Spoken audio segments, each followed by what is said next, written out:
Part 4 of The Animal Farm by George Orwell.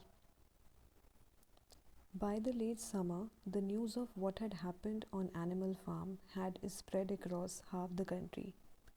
Every day, Snowball and Napoleon sent out flights of pigeons whose instructions were to mingle with the animals on neighboring farms, tell them the story of the rebellion, and teach them the tune of Beasts of England.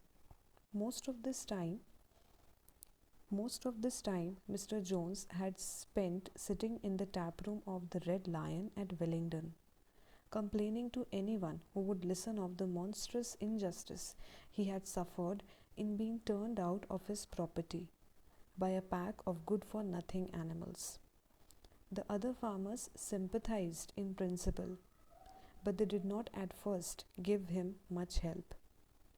At heart, each of them was secretly wondering whether he could not somehow turn Jones's misfortune to his own advantage. It was lucky that the owners of the two farms which adjoined Animal Farm were on permanently bad terms. One of them, which was named Foxwood, was a large, neglected, old-fashioned farm much overgrown by woodland, with all its pastures worn out and its hedges in a disgraceful condition. Its owner, Mr. Pillington, was an easy-going gentleman farmer who spent most of his time in fishing or hunting, according to the season. The other farms, which was called Pinchfield, was smaller and better kept. Its owner was a Mr. Frederick, a tough, shrewd man, perpetually involved in lawsuits and with a name for driving hard bargains. These two disliked each other so much that it was difficult for them to come to any agreement, even in defense of their own interests. Nevertheless, they were both thoroughly frightened by the rebellion on Animal Farm and very anxious to prevent their own animals from learning too much about it. At first, they pretended to laugh to scorn the idea of animals managing a farm for themselves. The whole thing would be over in a fortnight, they said. They put it about that the animals on the manor farm, they insisted on calling it the manor farm. They would not tolerate the name Animal Farm, were perpetually fighting among themselves and were also rapidly starving to death. When time passed and the animals had evidently not starved to death, Frederick and Pillington changed their tune and began to talk of the terrible wickedness that now flourished on Animal Farm. It was given out that the animals there practiced cannibalism, tortured one another with red-hot horseshoes, and had their females in common. This was what came of rebelling against the laws of nature, Frederick and Pilkington said. However, these stories were never fully believed. Rumors of a wonderful farm where the human beings had been turned out and the animals managed their own affairs continued to circulate in vague and distorted forms. And throughout that year, a wave of rebelliousness ran through the countryside. Bulls, which had always been tractable, suddenly turned savage. Sheep broke down hedges and devoured the clover. Cows kicked the pail over. Hunters refused their fences and shot their riders onto the other side. Above all, the tune and even the words of Beasts of England were known everywhere. It had spread with astonishing speed. The human beings could not contain their rage when they heard this song, though they pretended to think it merely ridiculous. They could not understand, they said, how even animals could bring themselves to sing such a contemptible rubbish. Any animal caught singing it was given a flogging on the spot. And yet the song was irrepressible. The blackbirds whistled it in the hedges, the pigeons cooed it in the elms, It got into the din of the smithies and the tune of the church bells. And when the human beings listened to it, they secretly trembled, hearing in it a prophecy of their future doom. Early in October, when the corn was cut and stacked, and some of it was already threshed, a flight of pigeons came whirling through the air and alighted in the yard of Animal Farm in the wildest excitement.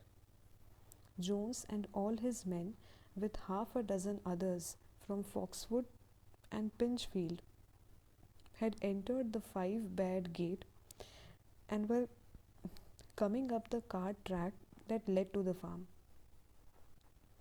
They were all carrying sticks except Jones, who was marching ahead with a gun in his hands. Obviously, they were going to attempt the recapture of the farm. This had long been expected, and all preparations had been made.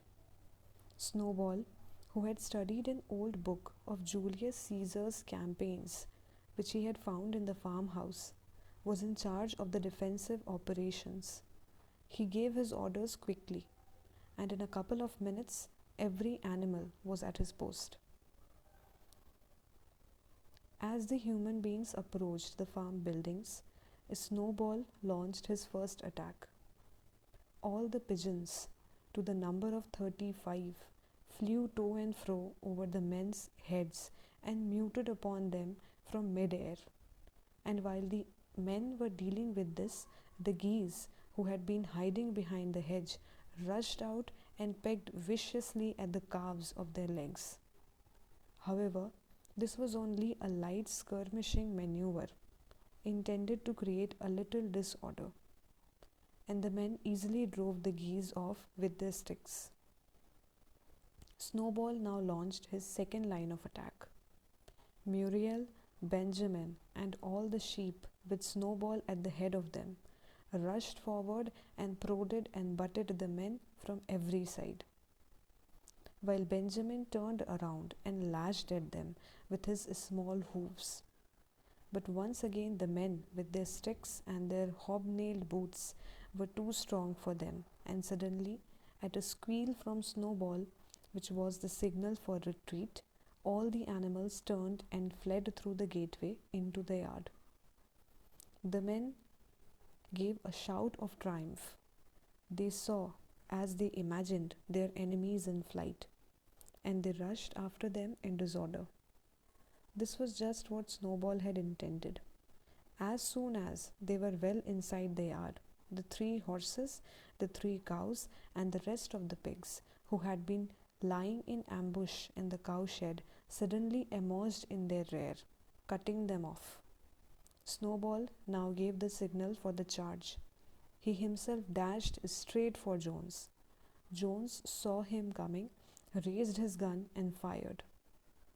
The pellets scored bloody streaks along the Snowball's back, and a sheep dropped dead.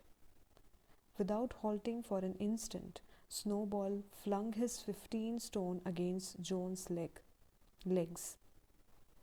Jones was hurled into a pile of dung, and his gun flew out of his hands. But the most terrifying spectacle of all was Boxer, rearing up on his hind legs and striking out with his great iron-shod hoofs like a stallion. His very first blow took a stable lad from Foxwood on the skull and stretched him lifeless in the mud. At the sight, several men dropped their sticks and tried to run. Panic overtook them, and the next moment all the animals together were chasing them round and round the yard. They were gored, kicked, beaten, trampled on. There was not an animal on the farm that did not take vengeance on them after his own fashion. Even the cat suddenly leapt off a roof onto a cowman's shoulders and sank her claws in his neck, at which he yelled horribly. At a moment when the opening was clear, the men were glad enough to rush out of the yard and make a bolt for the main road. And so, within 5 minutes of their invasion, they were in ignominious retreat by the same way as they had come. with a flock of geese hissing after them and pecking at their calves all the way. All the men were gone except one. Back in the yard, Boxer was pawing with his hoof at the stable lad, who lay face down in the mud, trying to turn him over. The boy did not stir. "He is dead," said Boxer sorrowfully. "I had no intention of doing that. I forgot that I was wearing iron shoes. Who will believe that I did not do this on purpose?" "No sentimentality, comrade," cried Snowball from those from whose wounds the blood was still dripping. "War is war. The only good human being is a dead one." "I have no wish to take life, not even human life," repeated Boxer, and his eyes were full of tears.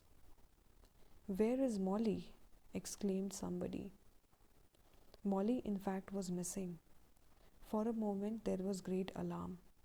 It was feared that the men might have harmed her in some way, or even carried her off with them. In the end, however, she was found hiding in her stall, with her head buried among the hay in the manger. She had taken to flight as soon as the gun went off, and when the others came back from looking for her, it was to find that the stable lad, who in fact was only stunned, had already recovered and made off. The animals had now reassembled in the wildest excitement, each recounting his own exploits in the battle at the top of his voice. An impromptu celebration of the victory was held immediately. The flag was run up and Beasts of England was sung a number of times. Then the sheep who had been killed was given a solemn funeral, a hawthorn bush being planted on her grave. At the graveside, Snowball made a little speech, emphasizing the need for all animals to be ready to die for Animal Farm, if need be. The animals decided unanimously to create a military decoration, Animal Hero First Class, which was conferred there and then on Snowball and Boxer. It consisted of a brass medal. They were really some old horse brasses which had been found in the harness room, to be worn on Sundays and holidays. There was also Animal Hero Second Class, which was conferred posthumously on the dead sheep. There was much discussion as to what the battle should be called.